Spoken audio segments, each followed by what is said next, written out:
আলোড়ন সৃষ্টিকারী বক্তা এবং বিশেষ করে আমাদের আহলাদিসের গৌরব ব্রাদার রাহুল হোসেন আপনাদের সম্মুখে এখন তার অমূল্য বক্তব্য পেশ করবেন। আপনারা মনোযোগের সহিত শ্রবণ করুন। ব্রাদার রাহুল হোসেন।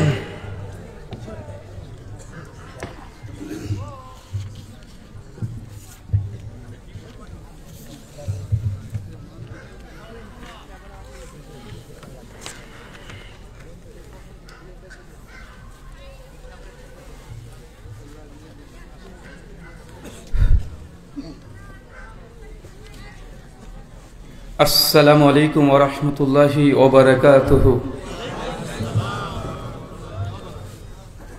إن الحمد لله نحمده ونستعينه ونستغفره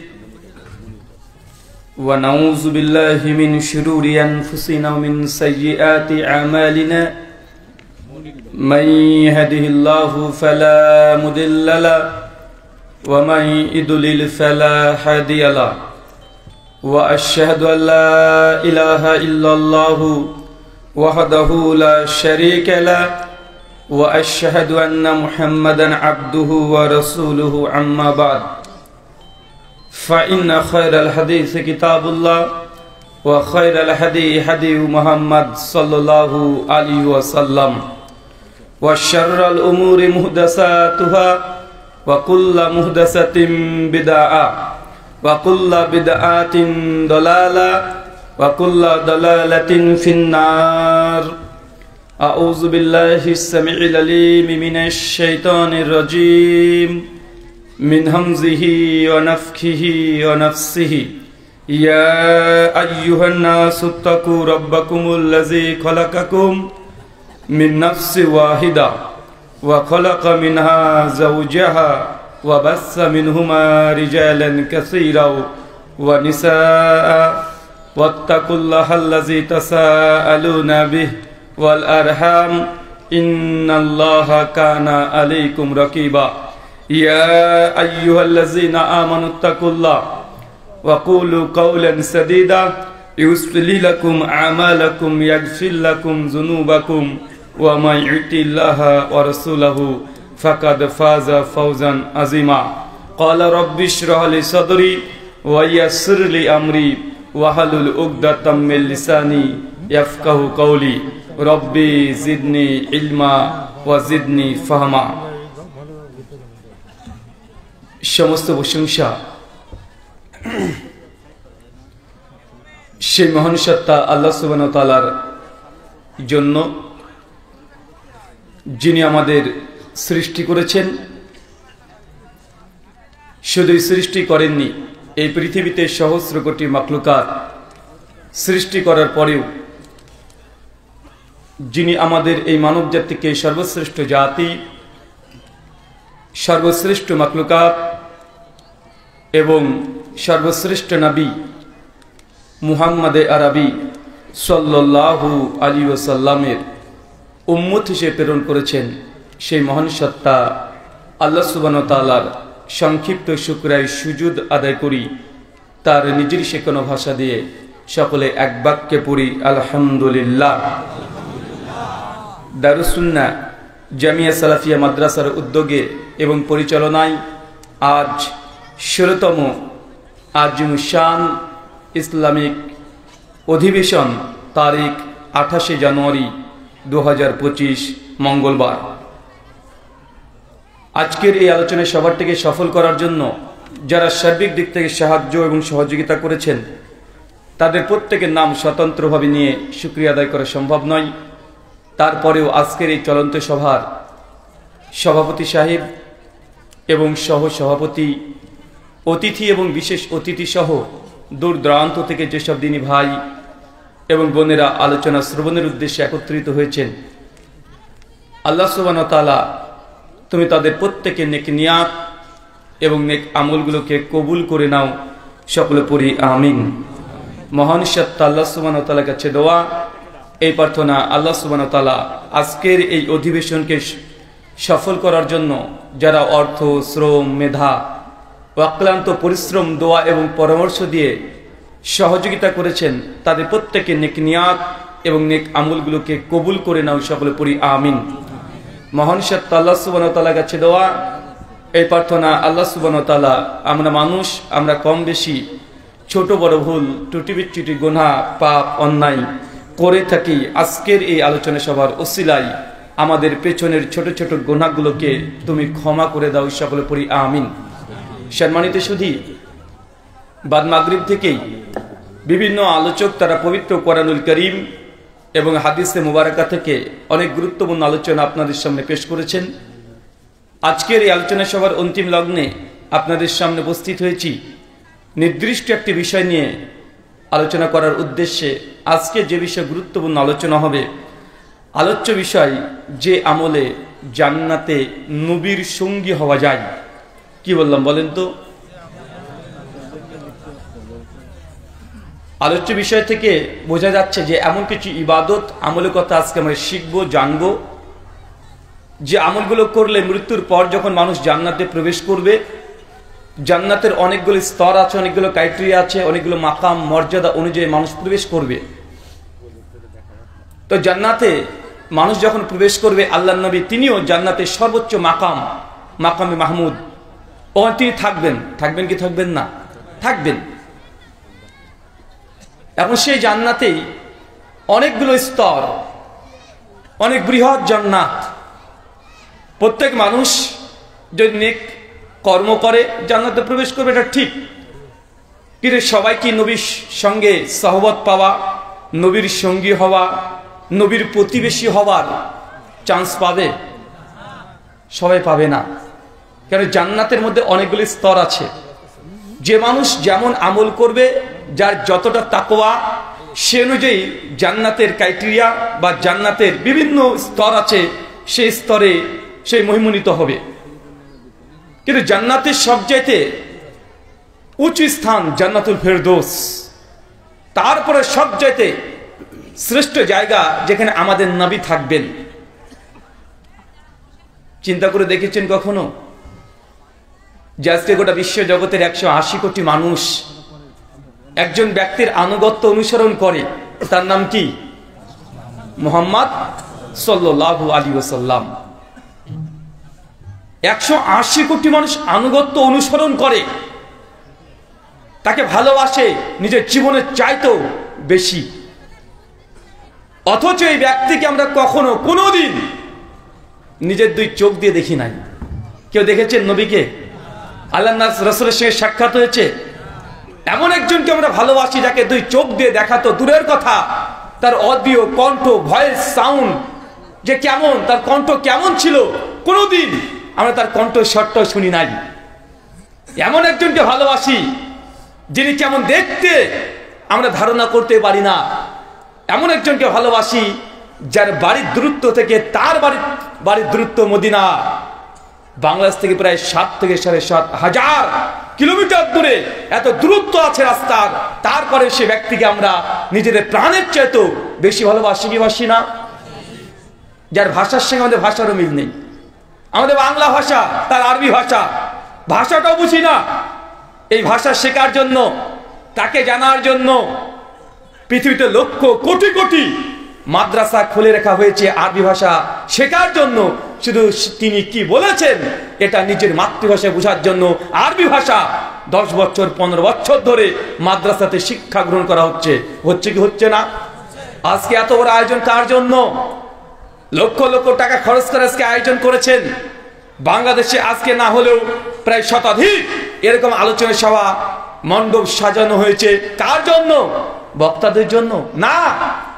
কার জন্য করেছেন? শুধুমাত্র আল্লাহর নবী আলাইহিস সালামের ব্যাপারে কিছু আপনাদেরকে বলবো, আপনারা শুনবেন। সেই ব্যক্তির সম্পর্কে জানার জন্য আজকে লাখ লাখ টাকা খরচ করে এত মাহফিল, এত আয়োজন, এত মসজিদ, এত মাদ্রাসা, নিজের জীবন নিয়ে আমরা লড়াই করছি কি করছি না? অথচ তাকে কখনো দেখিই নাই, তার কণ্ঠস্বর শুনি নাই। তার বাড়ির থেকে আমার বাড়ির দূরত্ব 7,500 কিলোমিটার। তার ভাষার সঙ্গে আমার কোনো ভাষার কোনো মিলই নেই। তারপরে তাকে না দেখেও একটা মানুষকে যে ভালোবাসা যায়, নিজের জীবনের চাইতেও, নিজের বাবার চাইতে, মায়ের চাইতে যে ভালোবাসা যায়, তার জ্বলন্ত দৃষ্টান্ত আজকে এত মানুষ এখানে সমাগম হয়েছেন, তাকে ভালোবাসেন এই জন্যই। দুনিয়াতে মানুষ কেন ভালোবাসে? আপনি আপনার স্ত্রীকে ভালোবাসেন বা আপনি আপনার গার্লফ্রেন্ডকে ভালোবাসেন কেন? কারণ তার সৌন্দর্য আপনি পাগল হয়ে গেছেন, তাকে বাহ্যিক দিক থেকে ভালো লেগেছে, তার ফেস কাটিং এটা ভালো লেগেছে। আপনি গার্লফ্রেন্ডের জন্য জীবন দিতে প্রস্তুত হয়ে যান কেন? কারণ তার কিছু একটা ভালো লেগেছে। অন্য মানুষকে আপনি ভালোবাসেন কেন? হতে পারে আপনার বিপদের সময় সে আপনাকে সাহায্য করেছে, আপনার পেছনে এমন ভাবে খুঁটির মতো দাঁড়িয়েছিল যে আপনাকে সহযোগিতা করেছে। এই জন্য তার যে দয়া, এই দয়ার কারণে আপনি সেই মানুষটাকে ভালোবাসেন। আপনি একজন বন্ধু নির্বাচন করেছেন কেন? কারণ আপনার মনের সঙ্গে তার মন একদম মিলে গেছে, মানে দুজন একই ধরনের চিন্তা চেতনা নিয়ে আপনি চলেন। এই জন্য একজন মানুষকে দুনিয়াতে আপনি বন্ধু বানান। কিন্তু আমরা নবী আলাইহিস সালাম যাকে ভালোবাসি তার সঙ্গে কোনো একটা রিলেশন আমাদের আছে? কোনো রিলেশন নেই। আমাদেরকে টাকা দিয়েছে? কেউ বলেছে যে যদি ইসলাম গ্রহণ করে তুমি 1 কোটি টাকা পাবে? বলেছে না। আল্লাহ নবী কি তার সম্পত্তি আমাদের নামে লিখে দিয়ে গেছে? তাও তো করে নাই। তাকে কেমন সচক্ষে দেখেছি? তাও দেখি নাই। কিন্তু তারপরেও আমাদের নবীর বিরুদ্ধে কেউ যদি একটা কটু মন্তব্য করে, বাজে শব্দ বলে, তারপরেও মুসলিমদের হৃদয় থেকে রক্তক্ষরণ হয় কি হয় না?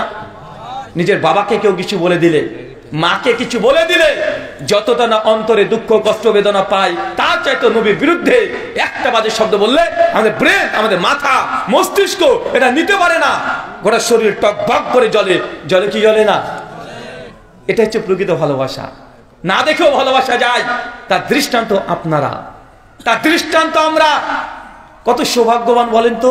আবু বকর রাদিয়াল্লাহু তাআলা আনহু নবীর পিছনে সালাত আদায় করেছেন। ওসমান, আলী বিন আবি তালেব, আবু হুরায়রা, জাবের বিন আব্দুল্লাহ, নবীর 11 জন স্ত্রী তার সঙ্গে সর্বদা সব সময় ছিলেন। সুখের সময়, দুঃখের সময়, হাসি, আনন্দ, কষ্ট, ক্লান্তি, মৃত্যু পর্যন্ত নবী যখন হয়েছে সমস্ত সাহাবীরা আল্লাহ নবীর পাশে দাঁড়িয়েছিলেন। তারা কত সৌভাগ্যবান। অথচ আমরা তাকে না দেখে আমরা বিশ্বাস করছি। 1400 বছর হয়ে গেল। কত বছর? প্রায় 1450 বছর। অনেক মানুষের মধ্যে একটা আকাঙ্ক্ষা হয়, যদি সত্যি আমি নবীর সঙ্গে থাকতাম কতই না ভালো হতো। বা একটা আশা কাজ করে না যে নবীর সঙ্গে থাকতাম, সেই সময় জন্মগ্রহণ করতাম, তাহলে আমি ইসলাম গ্রহণ তো করতাম, আমি নবীর পেছনে সালাত আদায় করতাম, নবীর কোরআন পাঠ আমি শুনতাম, নবীর সঙ্গে আমি হিজরত করতাম, মক্কা থেকে মদিনায় চলে যেতাম। নবী যদি জিহাদের জন্য ডাকতো, একটা সেকেন্ড আমি অপেক্ষা করতাম না, ঝাঁপিয়ে পড়তাম। নবীর জন্য আমরা জীবন দিতে রাজি। এরকম মনোভাব অনেক মানুষের আছে না নাই? কিন্তু আল্লাহ সুবহানাহু ওয়া তাআলা আমাদের তাকদীরে সেই সময়টা রাখে নাই, সেই সময় রাখে নাই। তার দুনিয়া থেকে বিদায় নেওয়ার প্রায় 1450 বছর পর আমরা জন্মগ্রহণ করছি। এই জন্য আল্লাহ নবী বলছেন, যারা আমাকে দেখে আমার সঙ্গে থেকে যারা ঈমান এনেছে তারা যতটা নেকি পাবে, আমার পরবর্তী উম্মত যারা আমাকে দেখে নাই কিন্তু আমার প্রতি ঈমান আনবে, তাদের তোমাদের চাইতে ডবল নেকি দিয়ে আল্লাহ পূর্ণ করে দিবেন। কত সৌভাগ্যবান আমরা একদিক দিয়ে, তারা একদিক দিয়ে সৌভাগ্যবান। সাহাবীরা নবীকে দেখেছে, তার পেছনে নামাজ পড়েছে, কোরআন পাঠ শুনেছে, মক্কা থেকে মদিনা হিজরত করেছে, 25 থেকে 27টা যুদ্ধে জিহাদে অংশগ্রহণ করেছে। তারা তো সৌভাগ্যবান। কিন্তু আল্লাহ নবী আমাদেরকেও মাহরুম রেখে যায় নাই। আমাদের কথাও তিনি চিন্তা করে বলেছেন, আমার পরবর্তী উম্মত যারা আসবে, যারা আমাকে না দেখে বিশ্বাস করবে, শুধু আমার কথা তাদের কানে যাবে যে একজন ব্যক্তি দুনিয়াতে এসেছিল মরুভূমির মধ্যে, সেই মানুষকে এসেছিল শুধুমাত্র পরিত্রাণ দেওয়ার জন্য। আমার কথা শুনে যারা আমার প্রতি ঈমান আনবে, আল্লাহ সুবহানাহু ওয়া তাআলা তাদেরকে তুই ডবল নেকি দিয়ে পূর্ণ করে দাও। আমাদের নবী আমাদেরকে নিয়ে চিন্তা করেছে। আপনার ভালো লাগে না শুনতে? তিনি ভুলে যাননি, তিনি মনে রেখেছেন কবে কে আসবে, তাদের কথাই তিনি মনে রেখেছেন। আমরা হচ্ছে সেই ব্যক্তি, সে মানুষ যারা না দেখে বিশ্বাস করেছি, তাকে ভালোবাসি।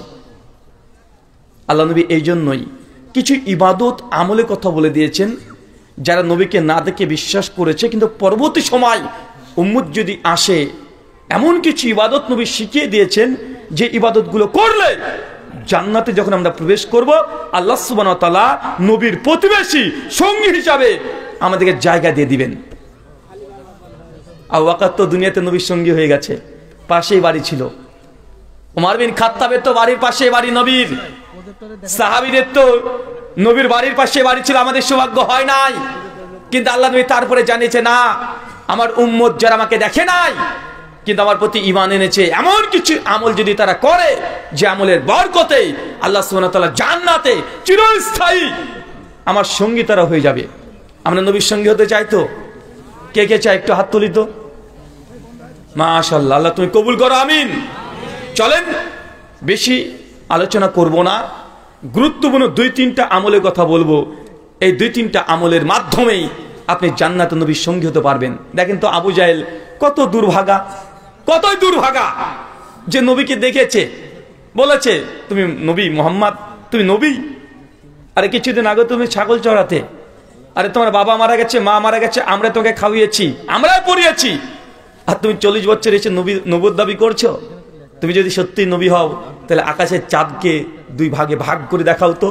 আল্লাহ নবী টুক করে হাতের ইশারা দিয়ে বিজনিল্লাহ আল্লাহ সাহায্য নিয়ে চাঁদকে 2 ভাগে ভাগ করে দিয়েছে। তারা এতই তাদের হৃদয়ের মধ্যে কপটতা ছিল, নবীকে সঙ্গে সঙ্গে দেখেও বলছে মুহাম্মদ জাদুকর, বলে নাউজুবিল্লাহ মিন জালি। আল্লাহ নবী জিন্দেগিতে কোনো মসজিদ মাদ্রাসা, কোন মাদ্রাসাতে শিক্ষা নেয় নাই, কোনদিন কবিতা চর্চা করে নাই, সাহিত্য চর্চা করে নাই।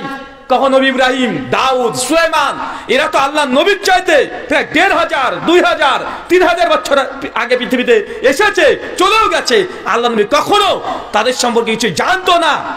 40 বছর যখন নবুয়ত দাবি করলেন, আল্লাহ সুবহানাহু ওয়া তাআলা আসমান থেকে ওহী পাঠিয়ে দেয় যে নবী ইব্রাহিম তার জীবনী, নবী ইউসুফের জীবনী এটা, নবী ইয়াকুবের জীবনী এটা, আদমের জীবনী এটা। যখন আল্লাহ নবী এই কথাগুলো তাদের সামনে বলেছে, তারা অবাক হয়েছে যে এ তো মাদ্রাসায় কোনোদিন শিক্ষায় গ্রহণ করে নাই, দুনিয়াতে তার তো কোনো উস্তাদ নেই, কোনো শিক্ষক নেই, কিন্তু এত ঘটনা তিনি জানলেন কিভাবে? ভাই বলেন তো, একটা মানুষ যদি কোনোদিন কোনো শিক্ষা প্রতিষ্ঠানে না পড়ে, বই যদি পড়তে না পারে, 1500, 2000 বছর আগেকার ইতিহাস জানা সম্ভব? তা আল্লাহ নবী বলছেন হঠাৎ করে 40 বছর পর্যন্ত কখনো নবী ইব্রাহিমের কথা আল্লাহ নবী কখনো বলেওনি। আর আরবরা ঠিক মতো জানতো না সেই সময়কার।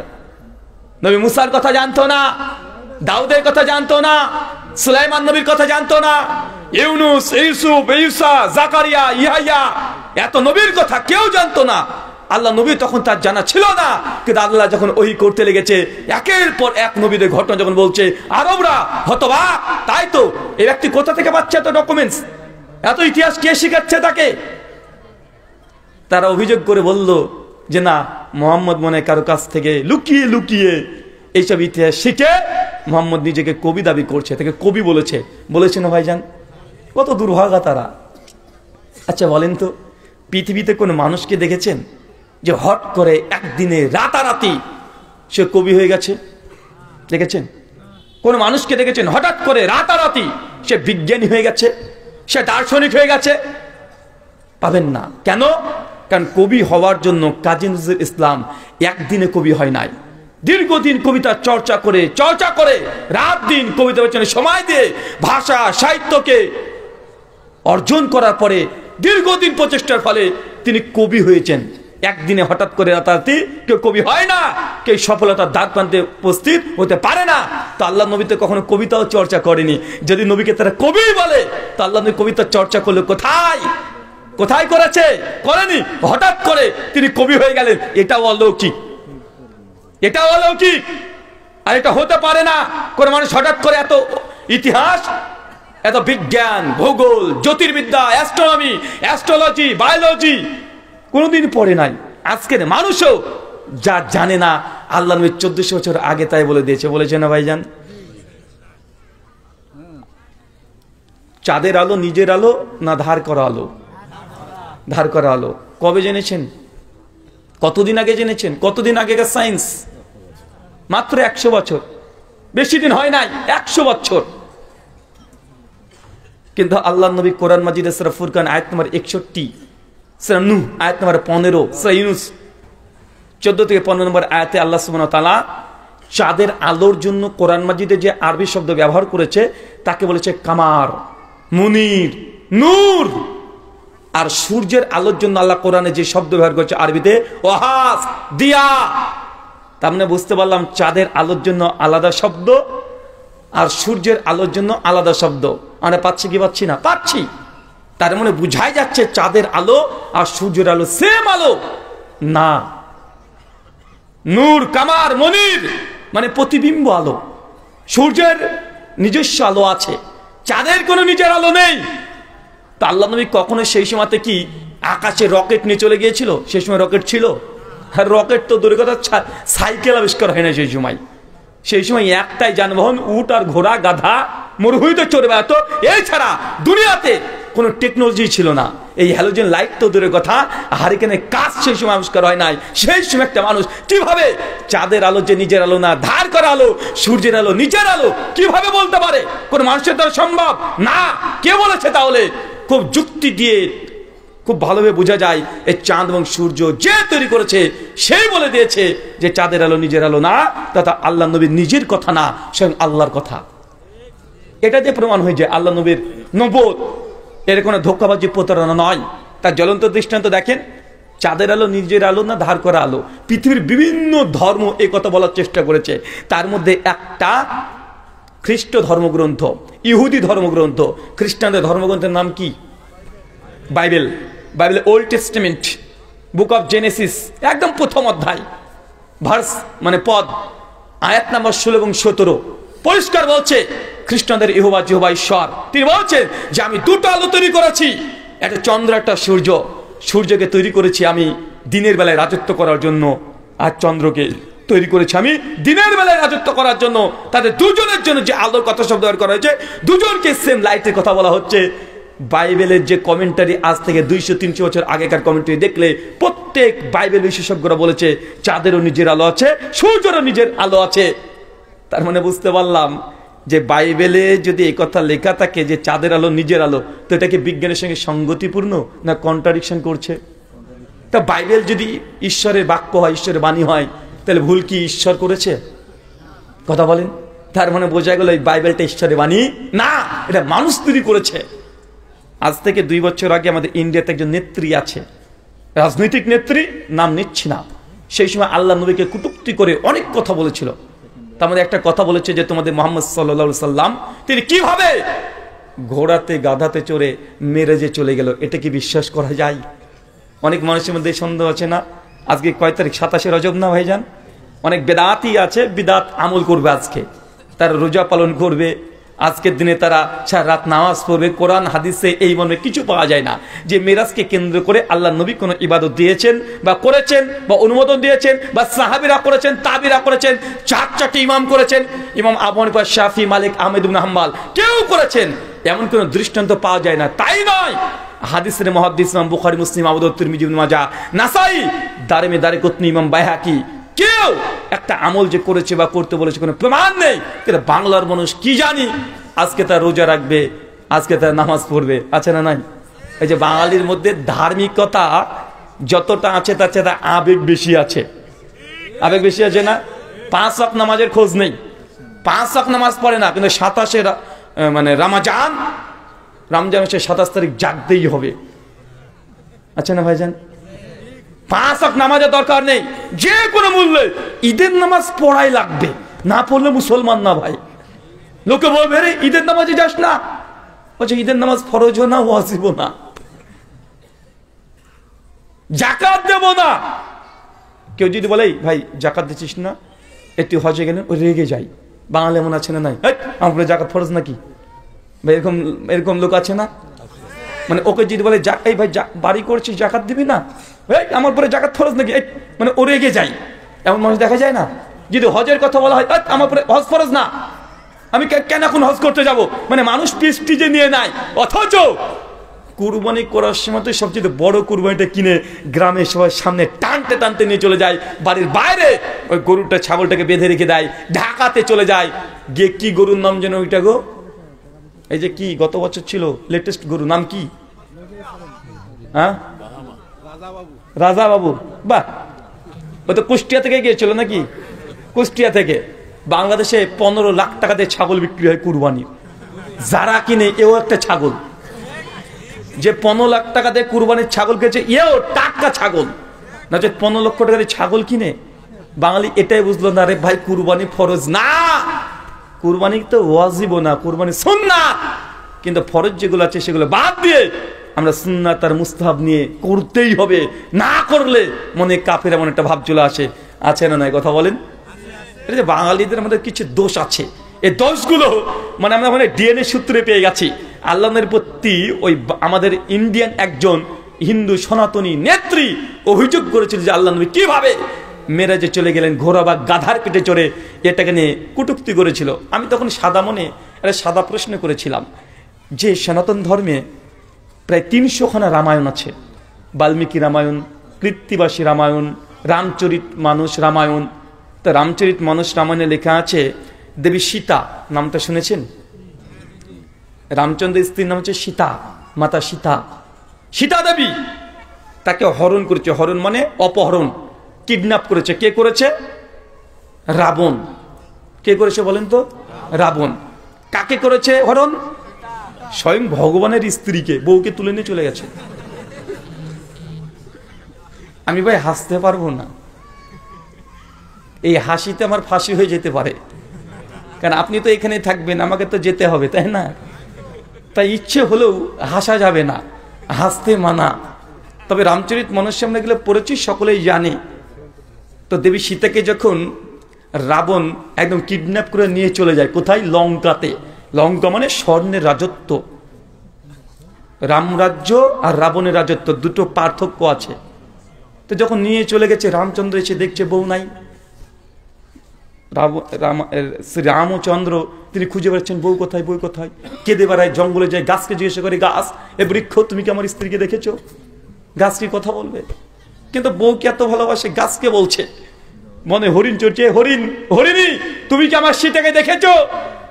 আমি সীতাকে পাচ্ছি না, সবাইকে খুঁজে খুঁজে পাই।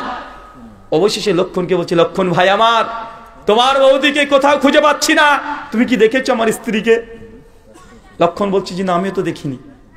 ছুটে চলে আসছে হনুমান, রামের ভক্ত হনুমান, একদম প্রণাম করে বসে বলছে, জয় শ্রীরাম। প্রভু আমি জানি মাতা সীতাকে কে নিয়ে গেছে, কে নিয়ে গেছে আমার সীতাকে। উনি বলছেন যে রাবণ এসে হরণ করে নিয়ে চলে গেছে। রামচন্দ্র তো ব্যাকুল, ভগবান কাঁদছে, জঙ্গল জঙ্গল ভগবান কেঁদে বেড়াচ্ছে। চিন্তা করছেন ভগবান কাঁদছে, বউ কিডন্যাপ হয়ে গেছে, খুঁজে পাচ্ছে না ভগবান। লাস্টে হনুমান এসে বলছে, প্রভু আমি জানি কোথায়। রাবণ তার লঙ্কার রাজত্বে নিয়ে চলে গেছে।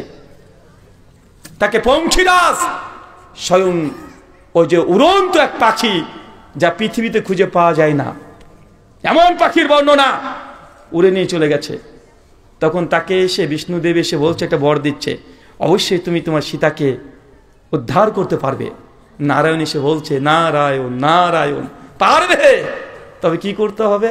আজকে সূর্য ডুবার আগেই যদি তুমি লঙ্কাতে পৌঁছাতে পারো, তাহলে দেবী সীতাকে উদ্ধার করতে পারবে।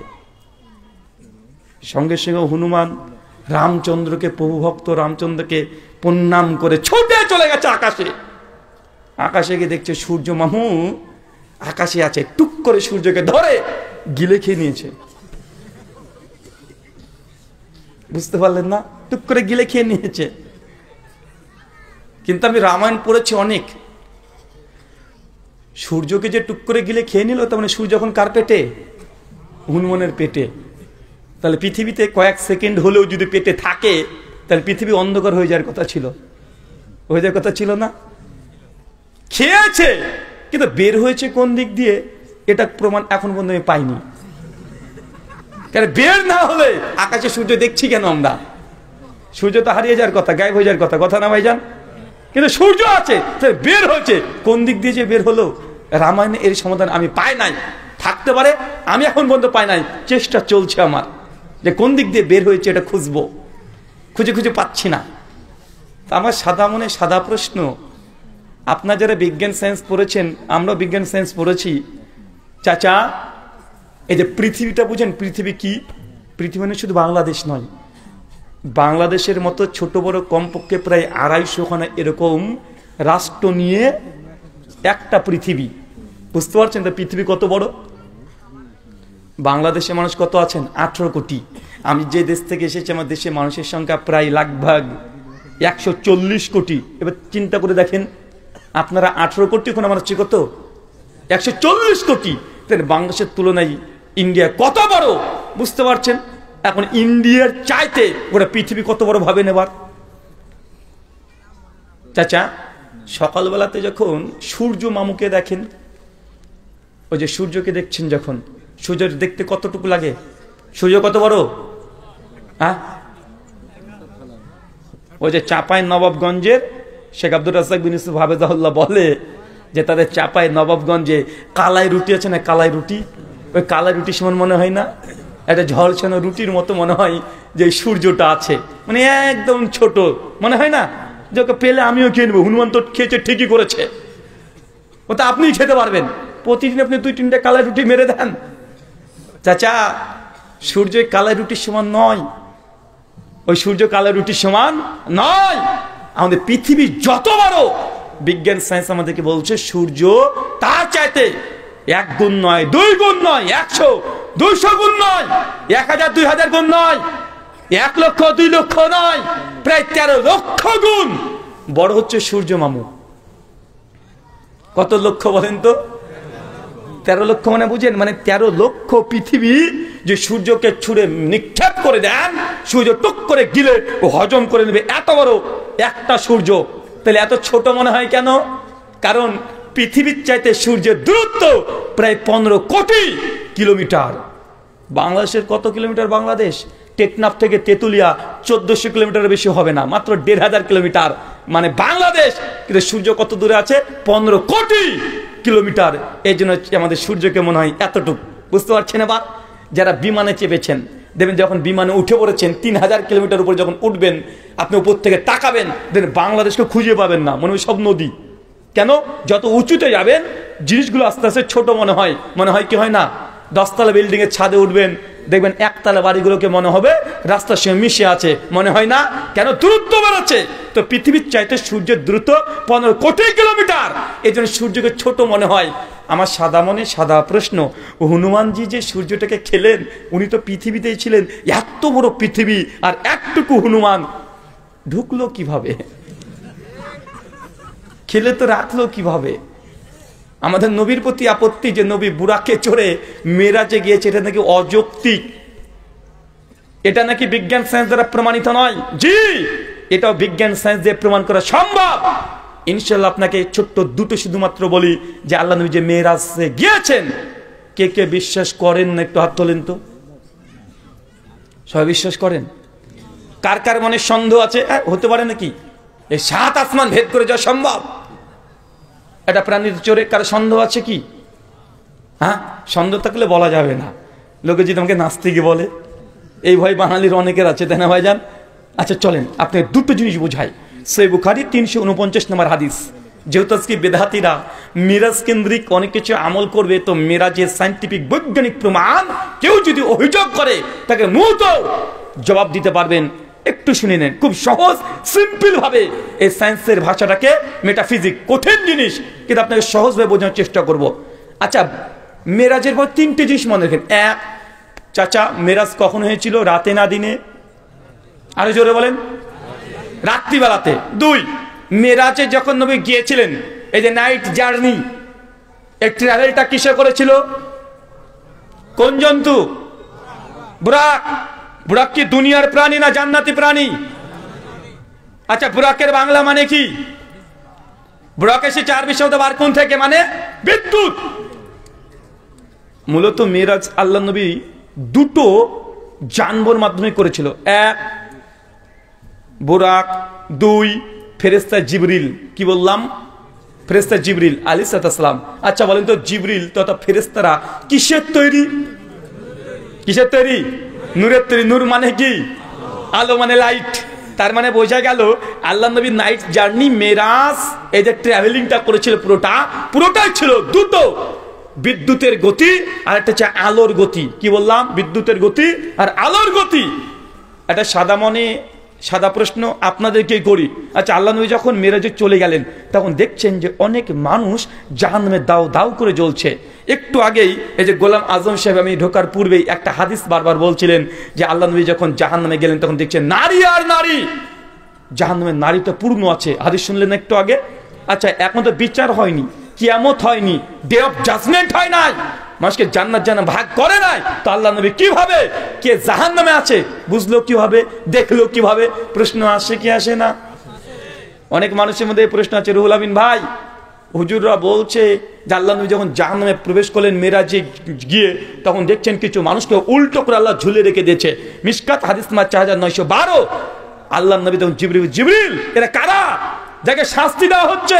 উল্টো করে ঝুলে রেখে দিয়েছে, যাদের জিহ্বাগুলোকে, ঠোঁটগুলোকে আগুনের কাঁচি দিয়ে কেটে দেওয়া হচ্ছে। আল্লাহ নবীকে জিবরিল বলছে, ইয়া রাসূলুল্লাহ, এরা হচ্ছে আপনার উম্মতের খোতাবা, বক্তা, যারা মানুষকে ভালো ভালো কথা বলতো, নিজে আমল করতো না, তাদেরকে আজকে আল্লাহ উল্টো করে জাহান্নামের ঠোঁটগুলো আর জিহ্বাগুলোকে আগুনের কেচি দিয়ে কেটে দেওয়া হচ্ছে। প্রশ্ন, বিচার তো এখনো হয় নাই, কিয়ামত সংগঠিত হয় নাই, তো মানুষগুলোকে নবী জাহান্নামে আগে কিভাবে দেখে আসলেন? প্রশ্ন আছে না নাই? বেলাল বিন রবাহ, বেলাল দুনিয়াতে চলাচল করছে, নবী মিরাজে গিয়ে দেখছেন বেলালের পায়ের আওয়াজ জান্নাতে ঘোরাঘুরি করছে। তো বেলাল তো দুনিয়াতে জীবিত, নবী তাকে জান্নাতে তার আওয়াজ শুনলেন কিভাবে? প্রশ্ন আছে না নাই? সবগুলোর অ্যান্সার এই ছোট্ট, এটা যদি বুঝতে পারেন অ্যান্সার হয়ে যাবে। কি কি বললাম? এক, আল্লাহ নবী মিরাজে গিয়েছেন, বুরাক এবং জিবরিল দুটোই আলো লাইট না দুটো? দুই, আল্লাহ নবী গিয়ে ভবিষ্যৎ তিনি দেখে এসেছেন, কে জান্নাতে যাবে কে জাহান্নামে যাবে। আসলে এটা কি বিজ্ঞান দ্বারা প্রমাণিত? 100% প্রমাণিত। আচ্ছা, অ্যালবার্ট আইনস্টাইনের নাম শুনেছেন? কে কে শুনেছেন? একটু হাত তুলি। মাশাআল্লাহ, অনেকে শুনেছেন, হাত নামান। আচ্ছা, অ্যালবার্ট আইনস্টাইন তিনি জগতে বিখ্যাত কেন? কারণ তিনি টাইম, সময় নিয়ে গবেষণা করেছে। কি নিয়ে? সময় নিয়ে। সময় কি? সময় কি কেউ বলতে পারবেন? ব্যাখ্যা করা সম্ভব নয়। একটু আগে আমাকে দেখলেন, আমি হেঁটে হেঁটে এদিকে আসলাম, বসলাম, গোলাম আজম সাহেব তিনি আলোচনা করছিলেন, তিনি বেরিয়ে গেলেন, আমি বক্তব্য শুরু করলাম। এই যে ঘটনা ঘটলো, এটা কি? টাইম কি? সময় কি? এই যে আমি একটু আগে কথা বললাম, এই যে উনি লিখছেন, দেখেন উনি লিখছেন, দেখেন সময়টা চলে গেল, আর জীবনে ওটাকে ফিরে আনা সম্ভব? এই সময় কি? এটা নিয়ে অ্যালবার্ট আইনস্টাইন তিনি গবেষণা করেছেন, একটা বিখ্যাত গ্রন্থ রচনা করেছেন, নাম হচ্ছেন থিওরি অফ রিলেটিভিটি। এই বইটার মধ্যে অনেকগুলো আলোচনা আছে মেরাজ সম্পৃক্ত। আমি কয়েকটা কথা আপনাকে সাথে শেয়ার করব। ভাই, অ্যালবার্ট আইনস্টাইন কি মুসলমান ছিলেন নাকি? মুসলিম তো না। তার মধ্যে একটা আছে টাইম ট্রাভেল, আছে টাইম ডাইলেশন, টুইন প্যারাডক্স। আমাদের আলোচনা করব টাইম ট্রাভেল নিয়ে। আচ্ছা, টাইম ট্রাভেল সম্পর্কে কে কে মোটামুটি জানেন? একটু হাত তোলেন তো। কয়েকজন জানেন টাইম ট্রাভেল? হাত নামান। চাচা, আপনিও বুঝতে পারেন, এবার বুঝাবো। দেখেন, আপনাকে জীবনে বিজ্ঞান যদি না জানেন তাও আপনাকে বুঝিয়ে দেবো ইনশাআল্লাহ। চাচা, এই পৃথিবীতে সবচেয়ে দ্রুত চলতে পারে কি জানেন? লাইট, আলো। কি বলেন তো? এই যে আলো, লাইট, সেকেন্ডে কত কিলোমিটার? 3 লক্ষ কিলোমিটার। কত লক্ষ কিলোমিটার? 1 সেকেন্ডে 3 লক্ষ কিলোমিটার একটা আলো যেতে পারে। আকাশে যখন বিদ্যুৎ চমকায় সে সময় কোনটা আগে আসে? সাউন্ড না লাইট? আগে লাইট আসে। কেন? সাউন্ডের চাইতে, শব্দের চাইতে লাইটের গতিবেগ বেশি, তাই আগে আপনি লাইট দেখতে পান, পরে শব্দ শুনতে পান। অথচ যখন ঘর্ষণ লাগে, সাউন্ড আর লাইট একসঙ্গে তৈরি হয়, কিন্তু আলোর গতিবেগ বেশি হওয়ার জন্য দ্রুত চলে আসে। কথা বুঝতে পারলেন? 1 সেকেন্ডে 3 লক্ষ কিলোমিটার আলো যেতে পারে। এখন আপনার কাছে একটা প্রশ্ন, আল্লাহ নবী যে মেরাজে গিয়েছিলেন, এক হচ্ছে বুরাক, 2 হচ্ছে ফেরেশতা জিবরিল, দুটোই তো আলোর তৈরি, লাইটের তো তৈরি। তো জিবরিল যদি আলোর তৈরি হয়, তো জিবরিল কি 7 আসমান ভেদ করে আল্লাহ নবীকে নিয়ে যেতে পারবে না? এটাকে বিজ্ঞানের সঙ্গে সাদৃশ্যপূর্ণ না বৈসাদৃশ্য আছে? আরে 100% সাদৃশ্য। ফেরেশতা জিবরিল যদি নূরের তৈরি না হয়, মাটির তৈরি হতো, তাহলে একটা প্রশ্ন থাকতো না? কিন্তু আল্লাহ তো আগে থেকে জানিয়ে দিয়েছে। যে সময় অ্যালবার্ট আইনস্টাইনের জন্মই হয় নাই, সেই সময় কোরআন মাজিদে একাধিক জায়গাতে লেখা আছে যে ফেরেশতাকে আল্লাহ তৈরি করেছে নূর থেকে। নূর মানে আলো, জ্যোতি। তো ফেরেশতা জিবরিল আল্লাহ নবীকে যদি 7 আসমান ভেদ করে জান্নাতে নিয়ে যায়, এটা কি খুব কঠিন? আর খুব সহজ, সিম্পল ব্যাপার।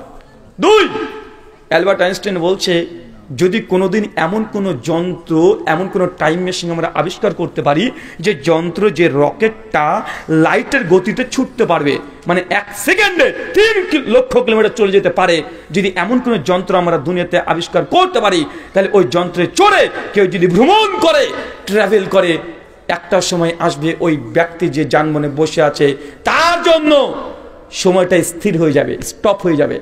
মানে পৃথিবীতে সময় চলবে, কিন্তু ওই ব্যক্তি যে জাহাজে আছে, তো ওই রকেট আছে, তার জন্য সময় আর যাবে না। মানে ওর বয়স যদি 25 বছর 3 মাস 3 দিন হয়, ও যদি 10 বছরের সময় কাটিয়ে আসে, তারপরেও ওর বয়স 25 বছর 3 মাস 3 দিনই থাকবে, বয়স বাড়বে না।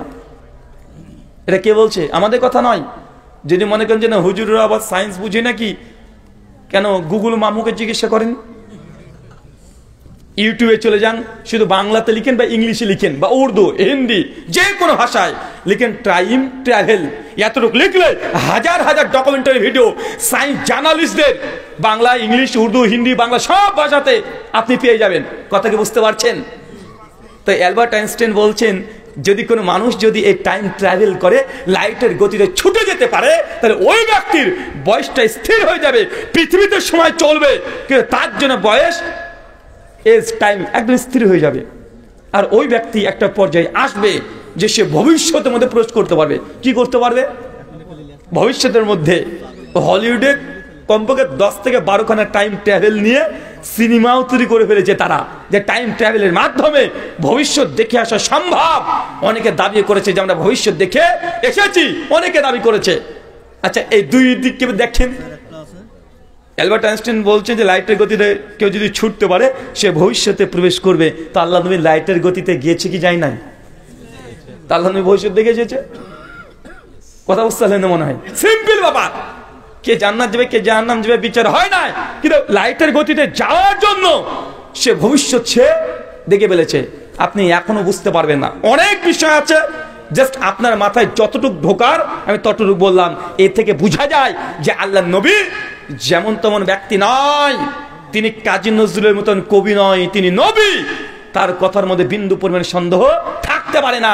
একটু আগে আপনাকে বলেছিলাম যে হনুমান ও সূর্যকে গিলে খেয়ে নিয়েছে, এটা বিজ্ঞান দ্বারা প্রমাণিত না, হাস্যকর ব্যাপার। কিন্তু মিরাজকে হাস্যকর ব্যাপার, একদম ডিরেক্ট সায়েন্স লুকিয়ে আছে এর মধ্যে। আজ থেকে 1500 বছর মানুষ আগে ভাবতো, ওই যে আবু জাহেল যখন আল্লাহ নবী মেরাজ করে আসলেন, তখন আবু জাহেলকে শুনেছে যে আল্লাহ নবী রাত্রিতে মেরাজে গিয়েছে। আবু জাহেল গিয়ে আবু বকর বলছে, আবু বকর তোমার বন্ধু পাগল হয়ে গেছে। তো কেন? বলছে তোমার বন্ধু বলছে রাত্রিবেলাতে নাকি আকাশে আল্লাহর সঙ্গে দেখা করে আবার টুক করে রাত্রিবেলাতে চলে এসেছে। তো পাগল না কি রে ভাই? কোন মানুষ তো এখান থেকে মক্কা থেকে মদিনায় যেতে পারবে না, রাতের থেকে ফিরে আসতে পারবে না। আর উনি বলছেন একদম গিয়েছে জান্নাতে, স্বর্গ জান্নাত সব দেখে আবার চলে এসেছে। তো এটা পাগলের কাজ নয়। আবু বকর বলছে, কে বলেছে এই কথা? বলছে আমি মুহাম্মদের কাছ থেকে শুনলাম। আবু বকর সঙ্গে সে বলছে, সত্যি আল্লাহ নবী বলেছে? জি হ্যাঁ। বলছে তাহলে আমি বিশ্বাস করলাম নবী ঠিক, তিনি মেরাজে গেছেন। এর যে সাহাবী, এরা কারা? সাহাবী, নবী বলেছে। মানে আবু জাহেল এসে ওই কান পড়া দিতে গিয়েছে, ওইটা তুমি মুহাম্মদের দিন কবুল করে নিয়েছো। দেখো আমি বলেছিলাম না পাগল। পাগল নাহলে কি ওই কথা বলে নাকি যে আকাশে চলে গেছে? মানে তারাও এখন বিশ্বাস করতে পারেনি। তো 1500 বছর আগে বিজ্ঞান সায়েন্স কিছু ছিল না, তারা অস্বীকার করলে ঠিক ছিল। কিন্তু আধুনিক যুগ, রকেট সায়েন্সের যুগে এই কথা যারা অস্বীকার করে তারা নব্য আবু জাহেল। এই নাস্তিকরা আছে না, এরা হচ্ছে নব্য আবু জাহেল। জানা বোঝার পরেও তারা অস্বীকার করছে। আল্লাহ সুবহানাহু ওয়া তাআলা তুমি আমাদের নবীর প্রতি যে প্রেম, যে ভালোবাসা দিয়েছো, আমাদেরকে তুমি কবুল করে নাও। সকলে বলি আমিন। সম্মানিত শুধু এটা থেকে আমি জাস্ট এতটুকু বুঝালাম যে আল্লাহ নবী যাকে আপনি আনুগত্য করছেন, সে ব্যক্তিটা দুনিয়ার 5-10টা মানুষের মতো নয়। দুনিয়ার 5-10টা মানুষের মতো নয়। আল্লাহ নবীকে যতক্ষণ চিনতে না পারবেন ততক্ষণ তার প্রতি ভালোবাসা আপনার আসবে না। তার জন্য আপনাকে বুঝালাম এই ব্যক্তি কোথায় অ্যালবার্ট আইনস্টাইন, কোথায় আইজাক নিউটন, কোথায় সীমা নায়ক নায়িকা, আর কোথায় আল্লাহর নবী। তুলনাই করা চলে না। স্বয়ং যাকে আল্লাহ সুবহানাহু ওয়া তাআলা ডিরেক্ট যার সঙ্গে যোগাযোগ করতেন, মেসেজ দিতেন, যেমন ব্যক্তি তেমন ব্যক্তি নয়, তিনি নবী, তিনি কবি না। এতটুকু মাথায় রাখেন আগে। আপনি কোন নেতার পেছনে ছুটছেন? আল্লাহ সুবহানাহু ওয়া তাআলা কোরআনুল কারীমে বলছেন সূরা বনী ইসরাঈল সূরা 17 আয়াত নাম্বার 71, ইয়াউমা নাদু কুল্লা উনাসিন বিইমামিহিম। শোনো, সেই দিন আল্লাহ জানাচ্ছেন প্রত্যেক মানুষকে কিয়ামতের মাঠে তোলা হবে। দুনিয়াতে যে ব্যক্তি যাকে নেতা মেনেছে, যার আদর্শকে গ্রহণ করেছে, কিয়ামতের মাঠে আল্লাহ তাকে তার পেছনে তুলবে। এখন আপনি দেখেন আপনি দুনিয়াতে কাকে নেতা মেনেছেন, কাকে নেতা মেনেছেন, কার আদর্শ গ্রহণ করেছেন? সূরা নিসা আয়াত নাম্বার 69 আল্লাহর নবী বলছেন, মাইয়ুতিল্লাহ ওয়া রাসূলুহু, যারা আমি আল্লাহর ইবাদত করে এবং রাসূলের অনুসরণ করে তারা কার সঙ্গে থাকবে? তারা থাকবে নবীন, তারা জান্নাতে নবীদের সঙ্গে থাকবে, ওয়া সিদ্দিকিন এবং সিদ্দিকদের সঙ্গে থাকবে, মানে আবু বকর সিদ্দিকের মতো ব্যক্তির সঙ্গে, ও শুহাদা যারা শহীদ হয়ে গেছে উহুদের প্রান্তে ৭০ জন সাহাবী আমির হামজা এই কোয়ালিটি মানুষের সঙ্গে থাকবে, ও সলিহিন নেককার পরহেজগার বান্দা যারা উম্মতের তাদের সঙ্গে থাকবে। একটাই আপনার কাজ, আল্লাহর ইবাদত করা, মাঝখানে কোন পীর সাহেবের মাজারে গিয়ে সিজদা যেন না হয়। আল্লাহর ইবাদত করা, নামাজে বলছেন ইয়াকা নাবুদু ওয়া ইয়াকা নাস্তাইন, আল্লাহ আমি তোমারই ইবাদত করি, তোমার কাছে সাহায্য চাই, এই কথা বল মাজারে চলে গিয়ে বলছেন ইয়া বড় পীর আব্দুল কাদের জিলানী মাদাত। কেউ ফেরে না খালি হাতে, খাজারে তোর দরবারেতে বা এই কথা আছে না? নাই কথা আছে না? আরে আছে। বলছে খাজা বাবার কাছে যেতে হবে, তিনি গরিবে নামাজ, খাজা বাবা মুশকিল কুশা, মানে সমস্ত কিছু সে দিতে পারে। আপনি যদি এমন আকীদা লালন করেন, নবীর সঙ্গে জান্নাতে দূরের কথা, আপনি আবু জাহল ফেরাউনের সঙ্গে জাহান্নামে পাশের ঘরটা আপনার হবে। কারণ আল্লাহ জানিয়ে দিয়েছেন যে আমার ইবাদত করবে, নবীর অনুসরণ করবে, নবীর আদর্শকে গ্রহণ করবে, তারা নবীদের সঙ্গে সঙ্গী হিসাবে কিয়ামতের মাঠে উঠবে, জান্নাতে তারা থাকবে। এখন আপনি কার সঙ্গে থাকতে চান?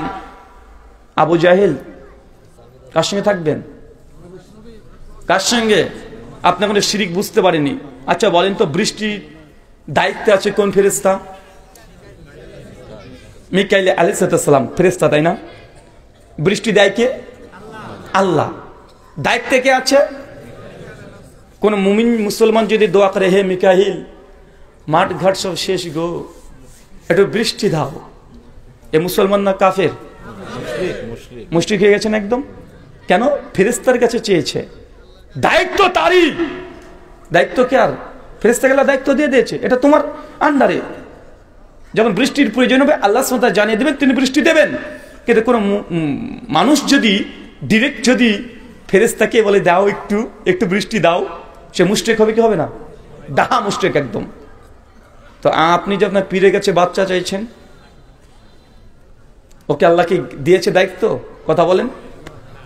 আপনি মাজারে গিয়ে বৃষ্টি চাইছেন, মাজারে গিয়ে বলছেন যে দাও আমার বাচ্চা চেনে, সন্তান চেনে, দাও আমাকে পরীক্ষায় ভালো রেজাল্ট করে দাও, আমার গার্লফ্রেন্ড 3 মাস ধরে ধোকা দিয়ে পালিয়ে গেছে, একটু আমাকে দাও, ওই মেয়েটাকে ভালোবাসি, হে পীর বাবা একটু লাগিয়ে দাও। আছে না নয়? কথা বলেন। আরে নিয়ামুল কোরআন বেহেস্তি জওয়ার মুকসুদুল মুমিনিন বইয়ের তাবিজের অনেকগুলো উদাহরণ দেওয়া আছে। তার মধ্যে তাবিজ তৈরি করা আছে, একটা তাসবিহ দেওয়া আছে যে এই দোয়াটা যদি দিনে 10 বার পড়ো, আর এই দোয়াটাকে কাগজে লিখে নদীতে গিয়ে ফেলে দিবে প্রত্যেক দিন সকালবেলায়, মানে ভোরবেলাতে গিয়ে ফেলে দিবে। কেন জানেন? বলছে লোকের বউকে কেউ পটিয়ে বিয়ে করতে হবে এই জন্য। বাঁচে না? কথা বলেন।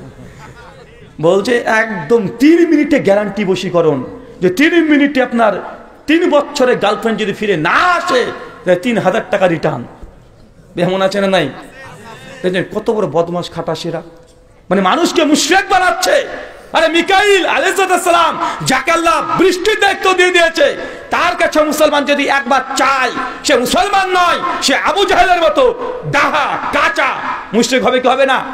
তো সে মুসলমান কিভাবে পীরের দরবারে গিয়ে চায়, কিভাবে বড় পীর আব্দুল কাদের জিলানীকে গাউসুল আজম বলে, কিভাবে বলে ইয়া আলী মাদাত, মানে আলী রাদিয়াল্লাহু তুই সাহায্য করো। মুসলমান তুমি এখনো শিরিক বুঝতে পারো না, তোমাকে একটা বুঝতে হবে। আল্লাহ সুবহানাহু ওয়া তাআলা তার জন্য বলছেন যে আল্লাহর ইবাদত করে, নবীর আনুগত্য করে তারাই নবীন, নবীদের সঙ্গে থাকবে। আপনি কার আনুগত্য করছেন, কার অনুসরণ করছেন, আপনাকে একটু বের করে দেখতে হবে। আপনি আল্লাহ নবীর আদর্শকে গ্রহণ করেছেন? বলেন। আপনি বিয়েটা তো নবীর আদর্শতে করেননি, করেছেন? হ্যাঁ, কে যৌতুক? হ্যাঁ, বিয়েই করেনি তাই বলছে, দেখেছেন? বিয়েই করেনি। আচ্ছা কে বিয়ে করেননি একটু হাত তোলেন তো, কিছু বলবেন? এই কয়জন বিয়ে করেননি? এই কয়জন আছে? মাশাআল্লাহ। আচ্ছা কয়জন আছেন যারা বিয়ে করেছেন একটু হাত তোলেন। চাচা 2 হাত তুলেছেন কে ব্যাপার? চাচি কয়টা?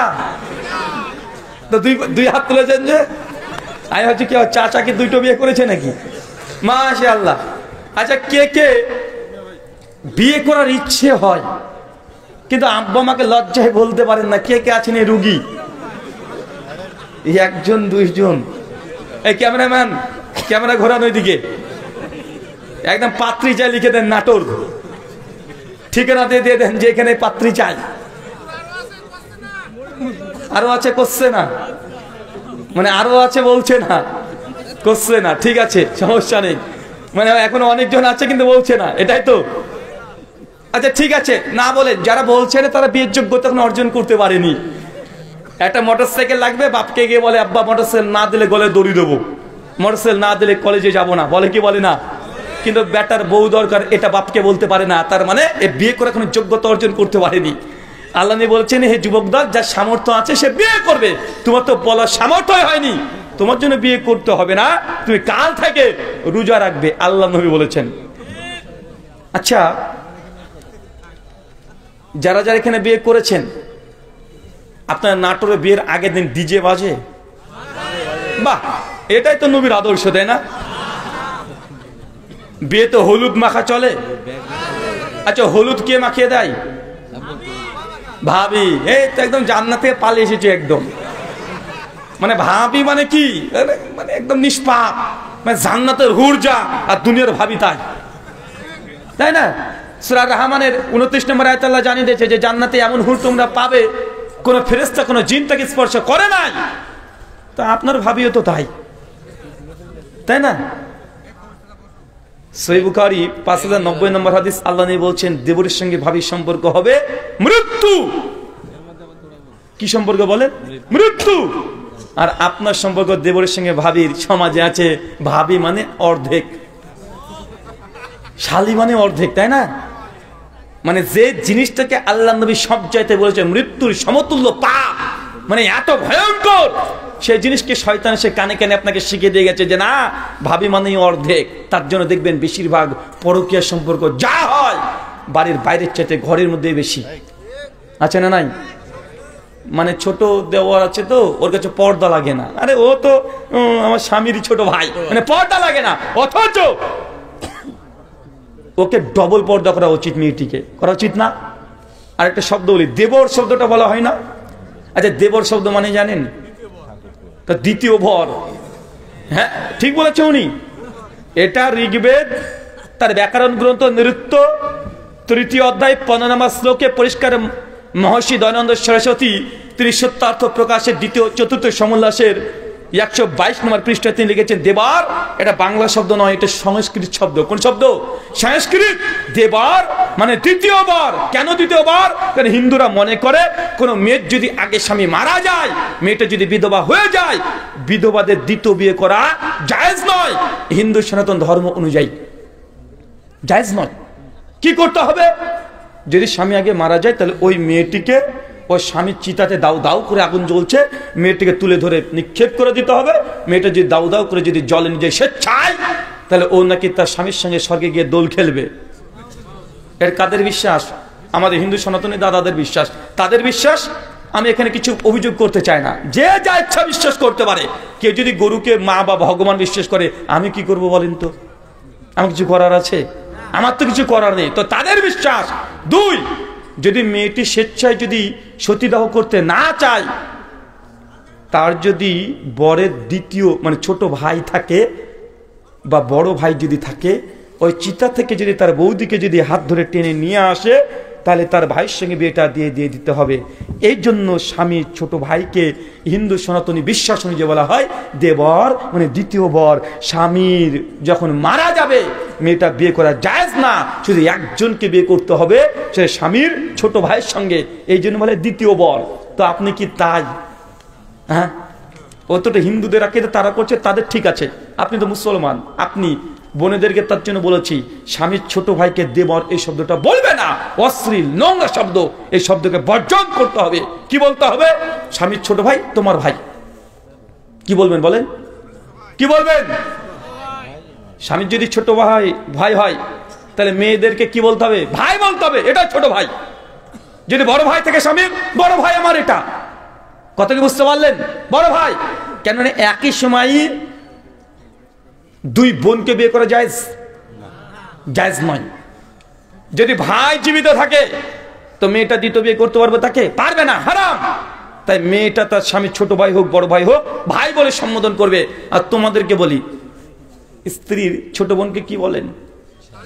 ঠিক কি একটা বাজে শব্দ রে ভাই, মানে বলতে লজ্জা লাগে না? কেন রে ভাই? স্ত্রীর মাকে তুমি কি বলো? বাপকে তুমি কি বলো? স্ত্রী বাপকে নাকি তা হই বলে, দেখেছেন? আপনার নিজের স্ত্রীর মাকে কি বলেন? আপনি মা বলে তো ডাকেন, তাই না? বাবাকে কি বলে ডাকেন? বাবা। তো স্ত্রীর যদি বোন থাকে আপনি কি বলবেন? বোন বলবেন। কি বলবেন? ও ছোট বোন আপনার। কিন্তু আপনি বলছেন কি নোংরা একটা শব্দ ব্যবহার করছে।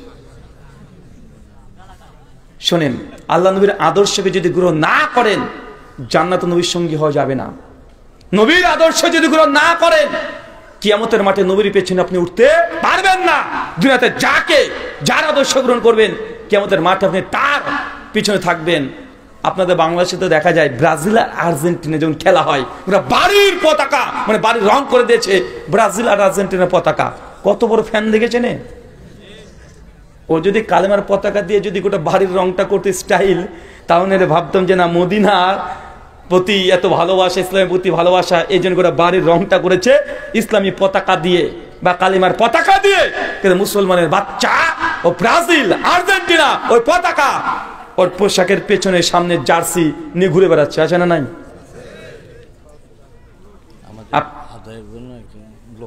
আচ্ছা, আপনাদের আদায় করবে এই কমিটির যারা আছেন, যুবক তরুণ যারা আছেন তারা একটু প্রবেশ করেন, নিরিবিলি পকেটে যা আছে দিয়ে দেন। একদিনকার যা ইনকাম 200-500 যা আছে রবকে বলে আল্লাহ একদিনকার যা ইনকাম ছিল আমি দিয়ে দিয়েছি, দ্রুত ভাই আমি কালেকশন করতে পারি না, কোনো করিও না, জোর করারও প্রয়োজন নেই।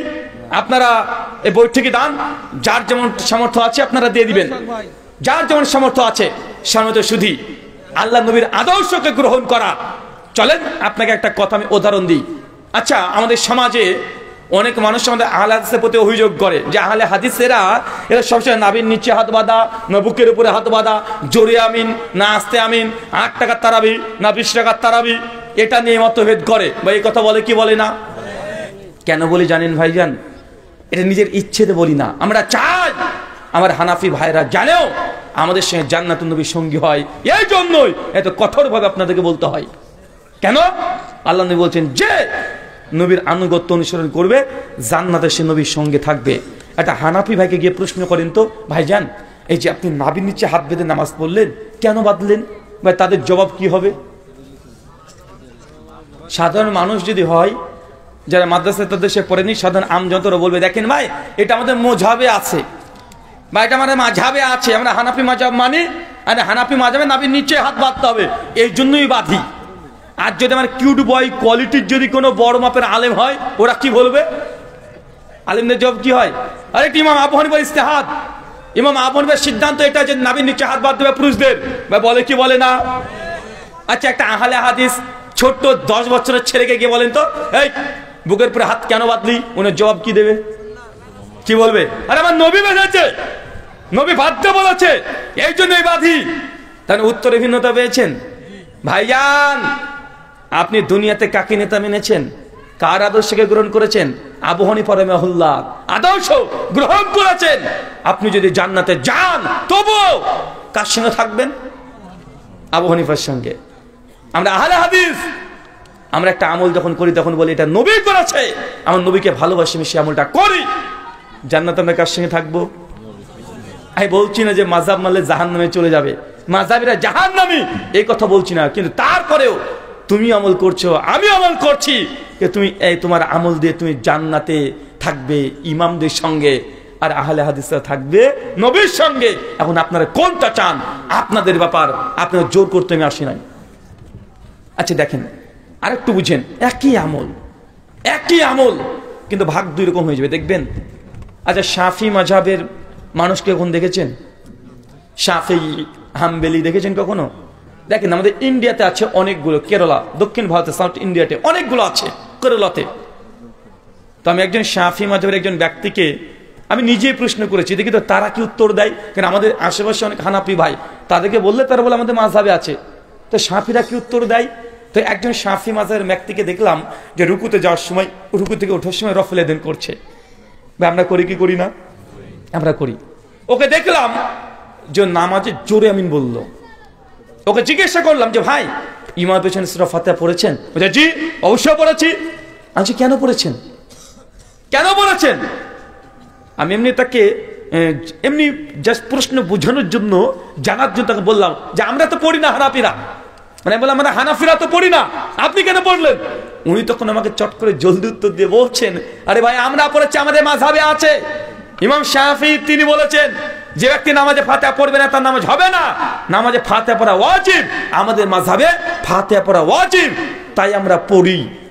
আচ্ছা শাফিরাও ইমামের পেছনে সূরা ফাতিহা পড়ে, না পড়লে নামাজ হবে না বিশ্বাস করে। আহলে হাদিসরা একই ফতোয়া, তারাও ইমামের পেছনে ফাতিহা পড়ে, না পড়লে নামাজ হবে না বিশ্বাসও করে। তাদের দুজনের মধ্যে পার্থক্য আছে না নাই? শাফিরা কেন জোরে আমিন বলে, সরি কেন ফাতিহা পড়ে? তাদের মাযহাবে আছে, তাদের ইমাম বলেছে। আহলে হাদিসরা কেন ইমামের পেছনে ফাতিহা পড়ে? কারণ তাদের নবী বলেছে, নবী আদেশ করেছে। তো দুটো আমলের মধ্যে আমলে পার্থক্য হলো কি হলো না? শাফিরা এক আমল করে ওরা থাকবে ইমাম শাফির সঙ্গে জান্নাতে, বা কিয়ামতের মাঠে ইমাম শাফির পেছনে উঠবে। আর আহলে হাদিসরা একই আমল করে কিয়ামতের মাঠে নবীর পেছনে উঠবে, জান্নাতে নবীর প্রতিবেশী হয়ে যাবে, সঙ্গী হয়ে যাবে। বলে সুবহানাল্লাহ। আপনি এখন আকীদা বুঝতে পারেননি। আকীদা, নিয়াত, ইখলাস এত সূক্ষ্ম বিষয়। একটু যদি 19-20 হয়ে যায় জান্নাত ভাগ হয়ে যাবে, একটু 19-20 জান্নাত জাহান্নাম হয়ে যাবে। হয় কি হয় না? কথা বলেন। হয়। তার জন্য আমাদের হানাফি ভাইদেরকে বলি, ভাই জান আপনি যে চরমনের পীর সাহেবকে নিয়ে এত মাতামাতি করছেন, যে চরমনের পীর সাহেব হাক্কানি পীর, দুনিয়াতে চরমনের পীরকে মানছেন, জান্নাতে বা জাহান্নামে যেখানে যান না কেন চরমনের পীরের পিছনে উঠবেন আপনি। হ্যাঁ বলছি না যে উনি জাহান্নামে যাবে। আমি মুসলিম ভাই আমার, আমি বিশ্বাস করি, আমি দোয়া করি চরমনের পীর সাহেবও যেন জান্নাতে যায়, এটাই চাই। কিন্তু আপনারা কি করছেন? কার আনুগত্য করছেন? কার আদর্শকে গ্রহণ করেছেন? যাকে আপনি ভালোবেসেছেন, যার আনুগত্য করেছেন, আপনি হাসরের মাঠে জান্নাতে তার সঙ্গে থাকবেন। এবং কার সঙ্গে থাকতে চান? নবীর সঙ্গে না পীরের সঙ্গে? আপনার কাছে প্রশ্ন রেখে গেলাম, আপনি চিন্তা করে রাখেন। প্রশ্ন করছে রুহুল ভাই, এই যে আহলে হাদিসরা লম্বা লম্বা দাড়ি রাখে, ভাই বলে কি বলে না? এত বড় দাড়ি রেখেছে, দাড়ি কি এক মুষ্টি পরে কাটা যাবে? প্রশ্ন আছে না ভাইজান? আমাদের আহলে হাদিসদের জুমহুরদের ফতোয়া যে কাটা যাবে না। দাড়ির মাসালা শুনে নেন আগে। এক, দাড়ির টোটাল 4টে মাসালা দাড়ি রাখার বিষয়ে। এক, দাড়ি রাখা ফরজ। কি বললাম? যে মুসলিম দাড়ি রাখবেন, দাড়ি রাখা ফরজ, এটা সুন্নাত নয়। 2, দাড়িকে ক্লিন শেভ, একদম চেঁচে ফেলা, মেয়েদের মতো করে ফেলা, মানে আপনার স্ত্রীর মতো করে ফেলা। একটু অন্ধকার হয়ে গেলে কোনটা স্বামী কোনটা স্ত্রী গালে হাত পড়লে বোঝা যাবে না, মানে এরকম ক্লিন শেভ করে দেওয়া, এটা কি হারাম। 3, দাড়িকে নিজের গতিতে ছেড়ে দাও। এই যে বড় করছেন, নিজের গতিতে ছেড়ে দিয়েছেন, যত দূর যায় যা, এটা হচ্ছে সুন্নাহ। 4, দাড়ি রাখার পরে এক মুষ্টির পরে অতিরিক্ত অংশটুকুকে কাটা যাবে কি যাবে না, এটা নিয়ে মতভেদ আছে। এটা নিয়ে কি আছে? ওলেমারা মতভেদ করেছে। যারা মতভেদ করেছে তারাও এটা স্বীকার করে যে আল্লাহ নবীর জীবদ্দশাতে জীবনে কখনো একটাও দাড়িকে তিনি কাটেননি। এক মুষ্টি তো দূরের কথা, একটা দাড়িকে যে তিনি কেটেছেন, তারাও বলে এই মর্মে কোনো সহিহ কোনো হাসান গয়রি কোনো দলিল নাই। যারা দাড়ি কাটার পক্ষে হানাফিরাও বলে যে না নবী কেটেছেন, এমন কোন প্রমাণ সহিহ তো দূরের কথা কোনো হাসান হাদিসও পাওয়া যায় না। তাহলে দাড়ি যে এক মুষ্টি পরে কাটতে হবে বা কাটা জায়েজ, কোথা থেকে আসলে এই উসুল এসেছে? মুসান্নাফ আব্দুর রাজ্জাকে কমপক্ষে 8খানা হাদিস পাওয়া যায়। 5 জন সাহাবী তারা এক মুষ্টি রাখার পরে দাড়ি কেটেছেন। কারা? সাহাবীরা। কথা বলে কে? সাহাবীরা কেটেছেন। সেই বুখারীতে একটা হাদিস আসছে, ইবনে ওমর হজের সময়তে তিনি দাড়ি কেটেছেন। কিন্তু আবু হুরায়রা, ইবনে আব্বাস তারা হজ বিহীন আমভাবে তারা দাড়ি কেটেছেন। এরকম কিছু দৃষ্টান্ত সহিহ মুসান্নাফ আব্দুর রাজ্জাক এবং মুসান্নাফ ইবনে আবি শাইবা তাবরানী, আল মুজাউল কাবির, বিভিন্ন গ্রন্থে কিছু রিওয়ায়াত সহিহ সনদে হাসান সনদে পাওয়া যায়। কারা কেটে পাওয়া যায় চাচা? সাহাবীরা। এখন আমার প্রশ্ন, ভাই আপনি যে দাড়ি রেখেছেন এটা সাহাবীদের সুন্নাত হিসাবে না নবীর সুন্নাত হিসাবে? তার সুন্নাত হিসাবে। দাড়ি রাখা নবীর সুন্নাত হিসাবে রেখেছি। তো সমস্ত ওলেমারা, হানাফি, শাফি, মালিকি, হাম্বলি, দেওবন্দি, বেরলভী, জামাত ইসলামী, চরমনাই, এনাদপুরি, জোনপুরি, রাজারবাগী, ফুলতলি, দেওয়ানবাগী, আটরশি, শারসিনা যা আছে সবাই একমত নবী জীবনে দাড়ি কাটেওনি।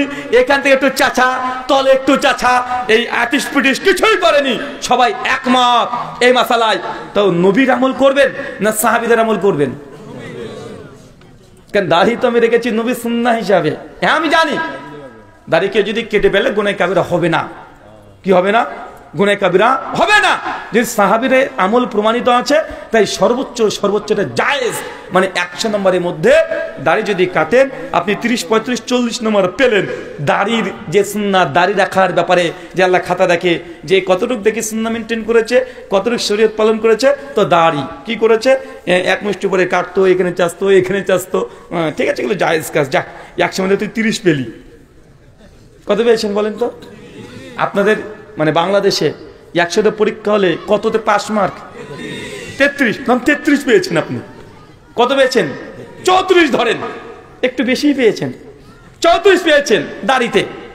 আর যিনি দাড়ি রেখেছেন নবী সুন্নাত হিসাবে, যা হয়েছে এদিকে বেরো, যা ইচ্ছা তাই হোক, নবী সুন্নাত, হাত দেবো না, কাঁচি ঠাকাবো না। তার দাড়ির সুন্নাতে পরে দেখাচ্ছে সেই 100-এর মধ্যে 88 পেয়ে গেছে। ভাই দুনিয়াতে কি করতে এসেছেন? স্টাইল মারতে না নেকি কামাতে? কি করতে এসেছেন? নেকি কামাতে। নবীর যদি সুন্নাত পালন করেন, নবীকে যদি ভালোবাসেন, কার সঙ্গে থাকবেন? কার সঙ্গে থাকবেন? জান্নাতে নবীর সঙ্গে থাকবেন। তাই আপনাকে আমি আগেই বলেছি যে ভাইজান, দাড়িতে আপনাকে যত খারাপ লাগুক, দাড়ি রাখা এটা ফরজ, দাড়ি চাচা এটা হারাম। দাড়িকে যদি চেঁচে ফেলেন গুনাহ কাবিরা হয়। নবী সুন্নাত দাড়ি ছেড়ে দেওয়া, দাড়ি রাখার পরে কাটা ছাটা পরিষ্কার করা এই দরকার নেই। যা আছে আমার তাই থাকবে ইনশাআল্লাহ। থাকবে তো ইনশাআল্লাহ? আচ্ছা, কে কে দাড়ি রাখেন একটু হাত তোলেন তো। 1 জন, 2 জন, 3 জন, মাশাআল্লাহ। আর অনেকেই আছে। বিয়ে করেছো তোমরা? কুচি কুচি দাড়ি না? কেন ভাই বিয়ে করোনি কেন? আচ্ছা ঠিক আছে, দাড়িটা রাখুনি কেন? কি কারণ? যুক্তি দাও, লজিক দাও, যা আছে দাও। কেন? গার্লফ্রেন্ড নিষেধ করে নাকি? না, ভাবছে এটা যে না এখনই যদি দাড়ি রেখে দিই ইয়াং কোনো মেয়ের আমার দিকে তাকাবে না, এরকম ভয় আছে নাকি? না, এটা ভয় আছে যে দাড়ি যদি রাখি তাহলে ভালো বউ পাবো না। কোনটা? এই শেষেরটা? দ্বিতীয়টা? মানে সবগুলো ধরেন, সবগুলোর উত্তর একটা হাদিস, মিশকাত হাদিস নম্বর 71। আল্লাহ নিয়ে বলছেন যে আসমান জমি সৃষ্টি হওয়ার 50,000 বছর আগে আল্লাহ মানুষের তাকদির লিখে রেখেছে। আপনি যে আপনার সঙ্গে কাজের বিয়ে হবে এটা আল্লাহ আগে থেকে ফাইনাল করে গেছে। আপনার চাই দাড়ি থাক, চাই না থাক, চাই ন্যাংরা হয়ে যান, চাই খোড়া হয়ে যান, চাই অন্ধ হয়ে যান, দাড়ি থাক আর না থাক, যা তাকদিরে আছে আপনি ওটাই পাবেন। কথা বুঝতে পারলেন না? আপনি ভয়ে আছেন যে না দাড়ি রাখলে ভালো বিয়ে হবে না, বউ মনে ভালো পাবেন না। জি, আরে দাড়ি রাখলেও যেটা পাবেন, দাড়ি চাঁচা অবস্থায় ওটাই পাবেন। আপনারটা আমরা ভাগ বসাতে যাব না। আপনি টেনশন করছেন কেন রে ভাই? এটা তাকদীর। আপনি তাকদীরটি এখনো বুঝেন নাই। আপনি কি ভাবছেন যে হুজুরদের স্ত্রী যারা আছে, ওয়াইফ যারা আছে, তা সুন্দরী না? বেটা তোমার চাইতে বেশি সুন্দরী, তোমার চাইতে বেশি সুন্দরী। তুমি ভাবছো যেমন হুজুরদের বউগুলো মানে দেখতে ভালো হয় না, দেখতে খারাপ হয় না। একটা হুজুর 3টে 4টে 5টাও বিয়ে করে, তো মেয়েরা কি এমনি আসে নাকি? হ্যাঁ, তুই ভাবছি যে হুজুরদের দাঁড়িয়ে আছে মানে ও টেনশনে আছে, মানে বিয়ের আগেই ভাবছে, মেয়েটাও ভাবছে, মানে মেয়েগুলো মানে এত বদ বলছে দাঁড়িয়েলাম মেয়েকে বিয়ে ছেলেকে বিয়ে করবো, তাহলে ওইটা কখন করব, কোন দিক দিয়ে করব, মানে ওর টেনশনে আছে, মানে ও বুঝেইনি এখনো। ভাই আছেন এরকম, মানে এটা পাগল, এখনো বুঝি না। আল্লাহর ওয়াস্তে দাড়ি ছেড়ে দেন ইনশাআল্লাহ, আপনার যে স্ত্রী তাকদীর আছে আপনি ওটাই পাবেন, এটাকে প্রতিবন্ধকতা করেন না। দাড়ির ওজন সবগুলো চেঁচে ফেললেও 25 গ্রাম হবে না। কে দাড়ির যে সম্মান, দাড়ি থাকলে শয়তানও যে পালিয়ে যায়, আপনি তখন বুঝতে পারবেন। কেন? যে কোনো মেয়ে আপনার দিকে তাকাবেও না। আপনি যদি তাকাতে চান একটু লজ্জা লাগবে, মুখে দাঁড়িয়ে আছে তাকাবো, মানে দাঁড়িয়ে হচ্ছে হাতিয়ার ইমানকে বৃদ্ধি করার কথা। আপনি বুঝতে পারলেন না? আর কিছু কিছু আছে দেখবেন এমন সাইজের দাড়ি রেখেছে, দেখেন এরকম সাইজের দাড়ি আছে না ভাইজান, আর এমন স্টাইল করে রেখে দিচ্ছে, মানে দাড়ি এমন স্টাইল, মানে যেখানে যাবে সেখানে পারফেক্ট আছে না। মানে মসজিদে যাবে, হ্যাঁ দাড়ি তো আছে, কোনো ব্যাপার না, ও সভাপতি। আর গান হচ্ছে, কনসার্ট হচ্ছে, ওখানেও চলে গেছে, ওখানে স্টাইল মার্কা দাড়ি, ওখানেও পারফেক্ট। এমন আছে না নাই? মানে ওই এমন স্টাইলে দাড়ি রেখেছে, সব জায়গাতে পারফেক্ট। এই জন্য দাড়িকে ছেড়ে দিতে হবে, যে আপনার দাড়ি দেখে যেন বুঝতে পারে এটা ধার্মিক, আপনি সুন্নাত পালন করছেন। রবীন্দ্রনাথ ঠাকুরের দাড়ি আছে না নাই? আরে আমার চাইতে বড় দাড়ি। রবীন্দ্রনাথ ঠাকুর ও জুব্বা পরতো কি পরতো না? আরে আমার চাইতে বড় জুব্বা, সাদা জুব্বা যারা পড়েনি, অথচ উনি ঠাকুর মানুষ। মানে কি মানুষ? ঠাকুর মানুষ। মুসলমানের দাড়ি আর মুশরিকদের দাড়ির মধ্যে পার্থক্য আছে না নাই? মুসলমানদের দাড়ি তারা বড় করবে আর গোপটাকে ছোট করবে। মুশরিকদের কি গোপ ছোট থাকে? এতদূর নেমে আসে একদম, মানে ওর ঠোঁট কোনটা খুঁজে পাওয়া যায় না। দেখেন পৃথিবীতে অনেক ধর্মে, সব ধর্মে দাড়ি রাখার কথা আছে। হিন্দু ধর্মে আছে, খ্রিস্টান ধর্মে আছে, ইহুদি ধর্মে আছে। আমার স্পেশাল একটা আলোচনা আছে পৃথিবীর বিভিন্ন ধর্মগ্রন্থে দাড়ি রাখার বিধান। ওই বক্তব্যের মধ্যে আলোচনা করেছি হিন্দুদের ধর্মগ্রন্থে সবচাইতে বড় ভগবান, তার নাম কি? ব্রহ্মা। ব্যাটার এত বড় বড় দাড়ি। সবার মধ্যে ধার্মিক যারা ব্যক্তি তাদের মধ্যে দাড়ি পাওয়া যায়। জিজাস ক্রাইস্টের মুখে দাড়ি ছিল, মুসা নবীর দাড়ি ছিল। বাইবেলের old testament book of Leviticus 22 নম্বর অধ্যায় পরিষ্কার ভাবে লেখা আছে, 17, 18, 19 নম্বর ভাস, যে দাড়ি রাখতে হবে। পৃথিবীর সব ধর্মে আছে, কিন্তু অমুসলিমদের দাড়ি আর মুসলিমদের দাড়ির মধ্যে পার্থক্য আছে, পরিষ্কার পরিচ্ছন্নতা আছে। সাইন্টিফিক ভাবে মুসলমানের দাড়িও রাখে। পৃথিবীর যত ধর্ম আছে তার দাড়িও রাখে, গোপও রাখে। রাখে কি রাখে না? এখন গোপে যতগুলো নিঃশ্বাস ফেলছে, ভাইরাস ঢুকে কি ঢুকে না? ব্যাকটেরিয়া জীবাণু থাকে কি থাকে না? তো যখন ওই এত বড় বড় দাড়ি থাকছে, ও ভাত খাচ্ছে, ভেতরে চলে গেল 2-4টে, আছে না নাই? আল্লাহ নবী কথা সাইন্টিফিক ভাবে বলে দিয়েছে যে না, দাড়ি রাখো, বড় করো, কিন্তু গোপটাকে একদম ছোট করে ফেলো। কোনো খাবার খেতে গেল গোপের পানি টানি যেন ভেতরে না চলে যায়। চলে যদি যায় হারাম না, কিন্তু যদি না যায়, আল্লাহ নবী কত সুন্দর চমৎকার, ইসলাম পরিষ্কার পরিচ্ছন্ন। দাড়ি রাখার মধ্যেও ইসলামের শ্রেষ্ঠত্ব আছে, আছে না নাই? আমি যে আগেই বলেছি, এ নবী যেমন তেমন নবী না, পৃথিবীর অন্য কোনো ব্যক্তির সঙ্গে তুলনা করা যাবে না। তিনি যা আদেশ করেছেন প্রত্যেকটা আপনি যে দিক দিয়ে দেখবেন সেই দিক দিয়ে 1 নম্বর পেয়ে যাবে ইসলাম, আলহামদুলিল্লাহ। এই জন্য পশ্চিমা দেখেন ইহুদি ধর্ম ত্যাগ করে দিচ্ছে, খ্রিস্ট ধর্ম ত্যাগ করে দিচ্ছে, গির্জাগুলো বিক্রি করে দিচ্ছে, মুসলমানের কিনে মসজিদ করে ফেলছে। চলছে কি চলছে না? চলছে। আল্লাহ সুবহানাহু ওয়া তাআলা আমাদের প্রত্যেককে বোঝার তৌফিক দান করে, সকলে বলি আমিন। তার মানে আমরা